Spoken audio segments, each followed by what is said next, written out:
दोनों में बहुत डिफरेंस होता है। देखो डाउन टर्न क्या होती है, जो आंख होती है इस तरीके से आपको ये जो क्रीज लाइन होती है, जैसे ही आंख ओपन होगी ये क्रीज लाइन आपको नीचे की तरफ मिलेगी इस तरीके से, ये जिससे पता चलता है कि ये जो आंख है, जो आई शेप है, वो है डाउन टर्न आई शेप। ठीक है, जिसे हम ड्रूपी आई भी कहते हैं, डाउन टर्न, ठीक है, या फिर ड्रूपी।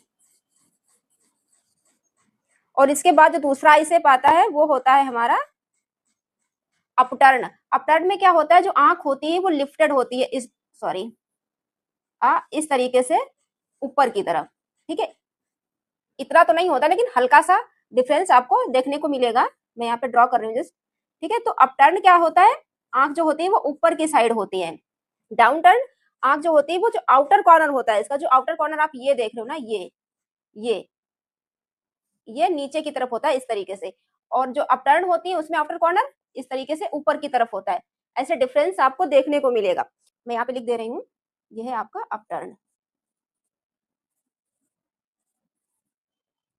और ये है आपका डाउन टर्न। अब इसको करेक्ट करने के लिए सबसे पहले आपको क्या करना होगा, अब जैसे इल्यूजन क्रिएट करना पड़ेगा। ठीक है, इल्यूजन के थ्रू ही हम इसको थोड़ा सा अप दिखा सकते हैं आउटर कॉर्नर से।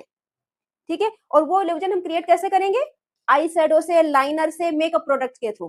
ठीक है, तो उसके लिए सबसे पहले हमें क्या करना पड़ेगा, जब भी हम यहाँ पे आई शेडो अप्लाई करेंगे, ये जो हमारा डाउन टर्न वाला आई शेप है, इस पे जब भी हम आई शेडो एप्लीकेशन करेंगे तो आउटर कॉर्नर थोड़ा सा डार्क रखेंगे, डार्क ब्राउन की तरफ। ठीक है, तो यहाँ पे एप्लीकेशन आपको कैसे करनी है, एक होता है हमारा वी शेप, दूसरा होता है हमारा सी शेप। इस तरीके से हम आई शेडो की एप्लीकेशन करना स्टार्ट करते हैं। आउटर कॉर्नर पे हम सिर्फ और सिर्फ दो ही शेप क्रिएट करते हैं। तो यहाँ पे आपको सी शेप की तरफ नहीं जाना है। अगर आप यहाँ पे सी शेप क्रिएट करोगे डाउन टर्न में तो क्या होगा, आपकी आंख जो है वो और ज्यादा ड्रूपी दिखेगी, तो आपको ये नहीं करना है।